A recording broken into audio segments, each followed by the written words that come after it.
is my classical guitar. It's a guitar. It's made by Santiago Marin, and it's built in 1987. I'm quite happy with this instrument, but it lacks a little bit of bass, and the frets on this guitar are worn out.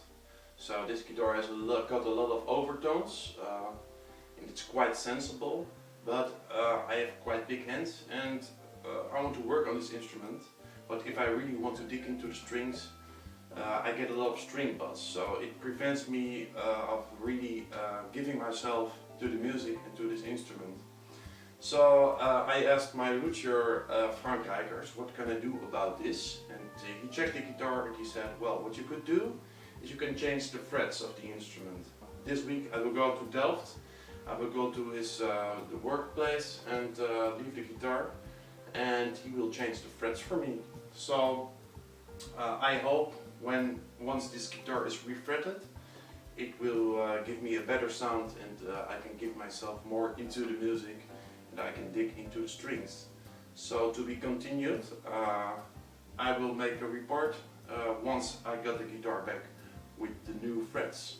Good luck. We are refretting my old Santiago Marin guitar from 1987, and we will refret it because the frets are a little bit worn out there. We have decided to put on jumbo fret wire.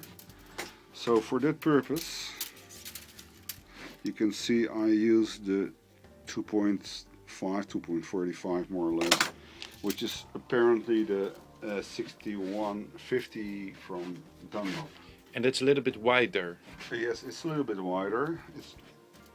It's actually the normal fret wire is 2.0 or 2.1 millimeters. The restoration fret wire I showed is 2.33, and this is the 2.45, which actually will give the sound, usually gives the sound a little bit more body. So that's the reason why it's a nice experiment to put fret wire on this guitar while the sound lacks a little bit of mid, a little bit of body. Okay, and so because it's not normal, this size of frets are being used on classical guitars. Yes, but I always put them on classical guitars. Because of that particular reason.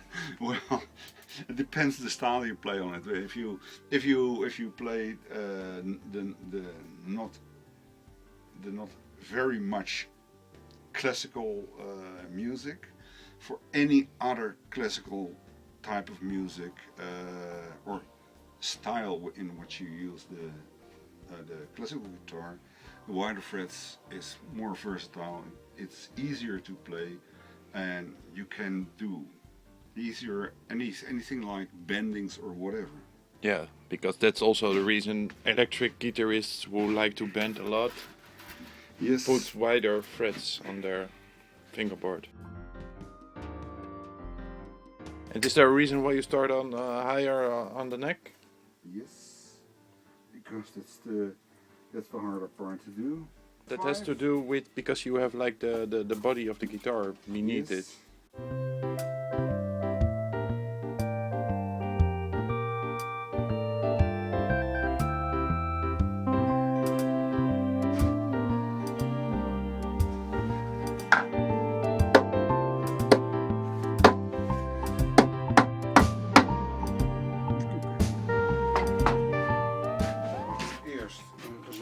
First in English.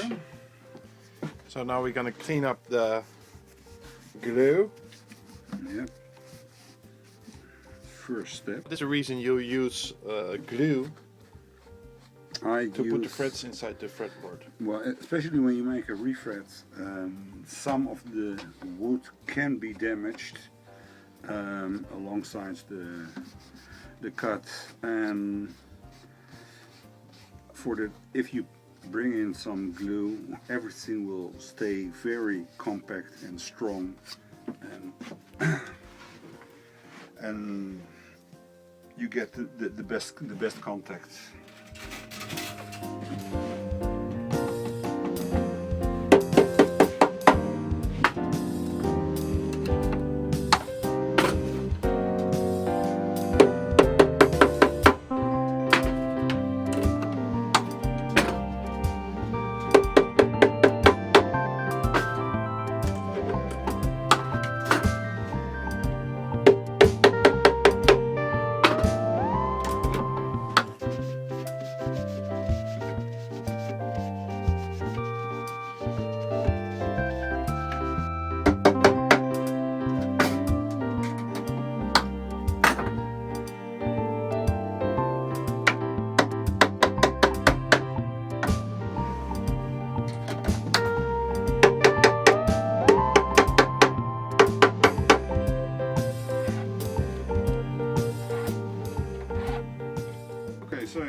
This is all there is.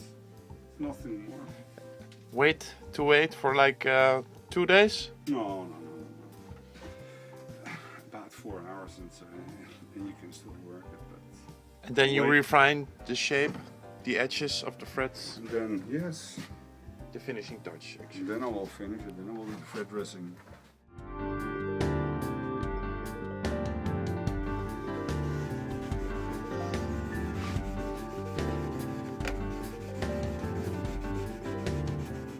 So the sides of the frets are shaped as well in a smooth way. So it is easy to change position. Very nice and solid.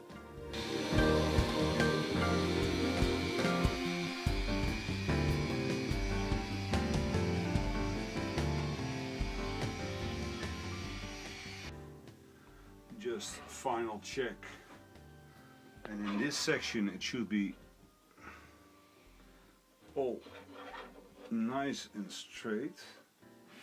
In the other section there can be a little bit fall away. Higher up the neck on the bass side. Particularly on the bass side, yes. The top net will probably be too low. We can check that. You can easily check it this way, only on the bass side. And Too low on the bass side. yes, the A and the E string. So we glued invisibly a shim underneath because the old frets were lower, so we have to lift the top net a little bit in order to get the strings free from the first fret. And now we will change the machine heads because they're not so accurate. They're old and they're worn out. And instead of these old ones, we put in the Schala tuners.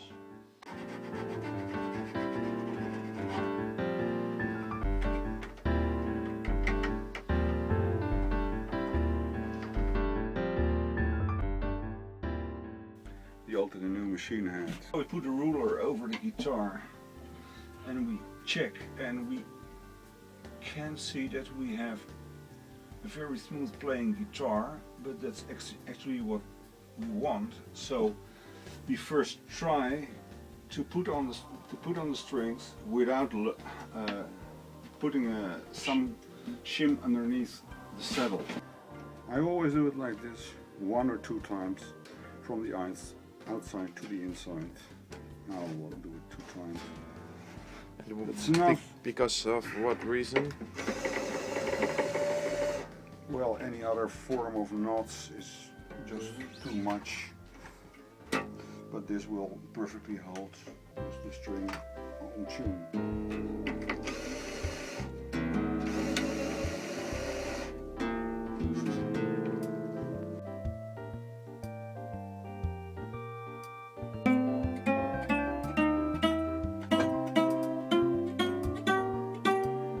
Well, this is your guitar.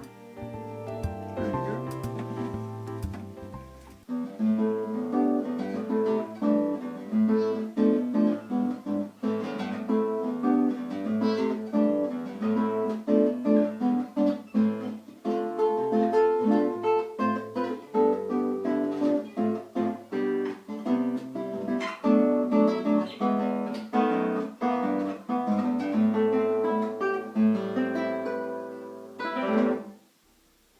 Hello there, and I'm back again, as promised, with my guitar.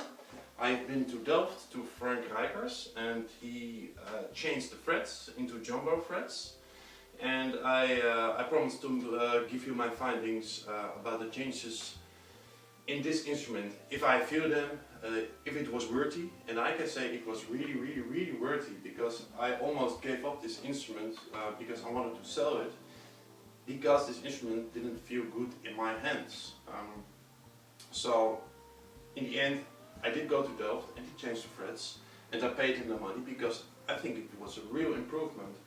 So next to that he changed the tuners because they were worn out as well, and he adjusted the neck of the guitar, and he adjusted the bridge and the action, and all that together makes a big improvement. So what I feel now is much better is the basses. They are much punchier, much stronger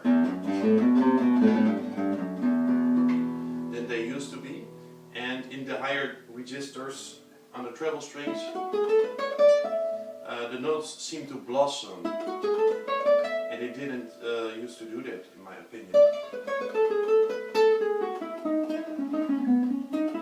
So tone-wise, this instrument made a big improvement, and thanks to that the playability it improved as well.